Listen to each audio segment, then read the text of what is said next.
So walk me through what your office is all about. So how many people do you have working for you? Approximately how many patients would you see in a day? Kind of walk somebody on the sort of the business side of what it is you do.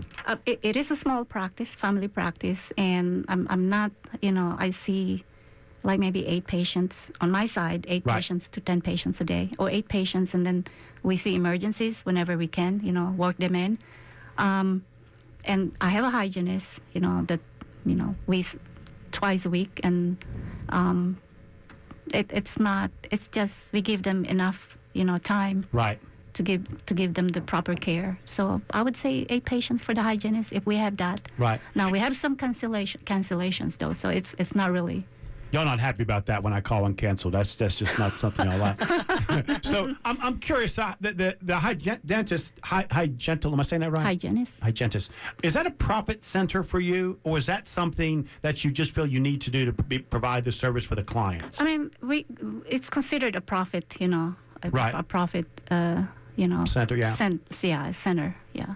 Yeah, I always wondered that. I wondered how that actually worked. It so, does. so it is a way for you to generate more revenue without you having to physically do all the work. So you could bring 2 or 3 more of them on board to clean more people if you wanted to. Am I explaining that correctly? Yes, you can. We're allowed to have 2 hygienists here in North Carolina.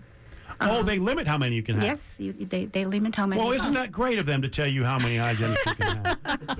I only have 1. Karen, you want to say something? Well, no. Speaking of the hygienist and my own personal experience, I'm a good dental patient. So I can tell you are by your perfect teeth. Yeah, right. So, but over the years, you really build these nice relationships with these hygienists, and of course, the dentist always came in as well. But the importance of a really great hygienist, I would imagine, would be really important to your business. Yes.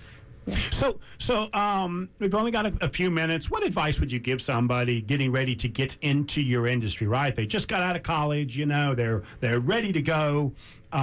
Would you suggest they start a practice on their own, or come work with somebody like you? What advice would you give somebody thinking to do that? Because I find more and more there are a lot of dentists that are challenged with this jump start, or they're going to write a big check or borrow a bunch of money to get into business. What advice would you give them? Well, I would advise them to go like maybe for a year or 2 residency, because it's gonna it's gonna help them a lot, prepare them right, to whatever direction they want to choose.